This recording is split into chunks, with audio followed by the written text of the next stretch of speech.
On October 15, 2015, I was dispatched to Lynn's Cafe at 1234 Oak Street in Flint, Michigan, for an armed robbery where shots were fired, and a man and his wife were both shot as a result. The man was 32-year-old Robert Ross, who was pronounced dead at the scene, and his wife, 31-year-old Victoria Ross, was grazed in the arm before the bullet hit her husband. Upon arriving, I interviewed Crystal Horton, one of the waitresses working that night. Miss Horton stated that as she was walking away from the Ross's table after picking up their bill, a Caucasian man wearing a ski mask and all dark clothing ran in with a gun and pointed it directly at the other waitress, Alexis Tolbert, and demanded all the money from the register, in which she obliged. After Miss Tolbert handed the suspect the money, he turned to leave but stopped and fired one shot at Mr. Ross, for no apparent reason. Witnesses stated he was not confronted nor was he provoked, but he shot him anyway. Miss Horton also stated that the cook who was working in the kitchen ran out when he heard the shots. Once the suspect left, the cook ran to the door and watched the suspect run south on Oak Street. Miss Horton stated that she was already on the phone with a 911 operator at this point.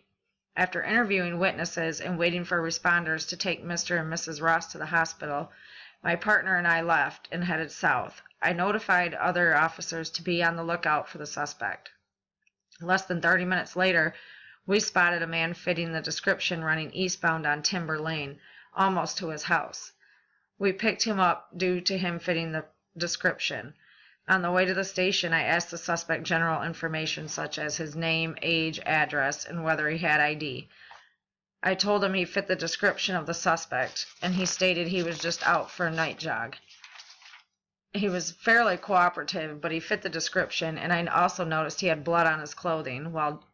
He then stated he fell while jogging and scraped his knee, but the blood was a spatter, and it was on the waist of his jacket. The interview techniques I used in interviewing the witnesses were empathetic. The witnesses were pretty shook up, and I interviewed Miss Horton, who was less frantic than Miss Tolbert, who had the gun pointed at her. While interrogating the suspect later, I used persuasion tactics because he wasn't talking much. I knew we would have plenty of forensic evidence, and he didn't want to answer my questions forthright. His demeanor was melancholy for just committing armed robbery and murder. Therefore, I figured I could easily persuade him to confess by letting him know that we had plenty of evidence. Mr. Kenish was very aloof, claiming he forgot what route he took when he left his house to jog, and his answers for what time he left made no sense.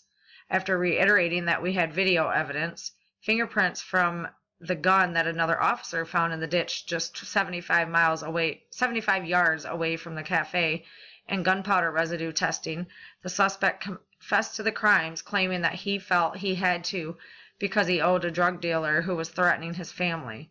I confronted the suspect with evidence and undermined his confidence in his denial. One ethical principle I had to consider was waiting to interrogate the suspect until we were at the station. A legal issue I considered was if I should try to get his confession before reading him his rights. We picked him up with, he fit the description of the suspect.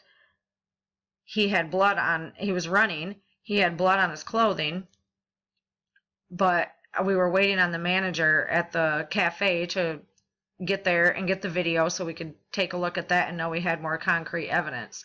So when we first picked him up, we asked him to come to the station, and he came with us, although he was denying that he had anything to do with any robbery. He just kept saying he was out for his night jog, and that he jogged all the time. So that was one legal issue considered, was getting a confession, trying to get a confession before he was even under arrest, which we did end up getting. And this is my police report. It gives the code section. That's the one for murder, actually.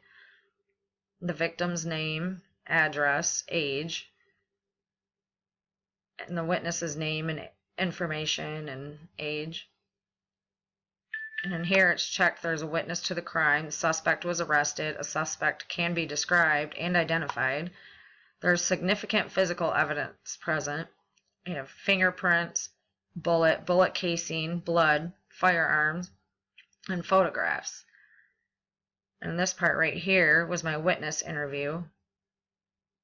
with the signature from Miss Horton. She's the one that I interviewed.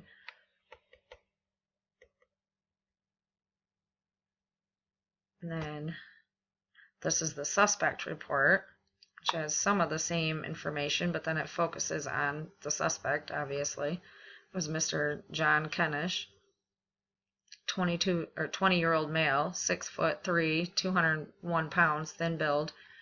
The suspect doesn't have a driver's license, but that was his state identification number. And there's his address, which is very close to where we picked him up from. And there's no known gang affiliation.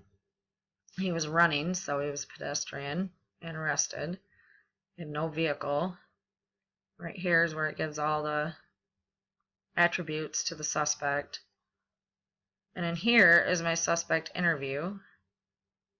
And in this part is the interrogation, which at the bottom there is a signed and dated confession from the suspect, Mr. Kenish.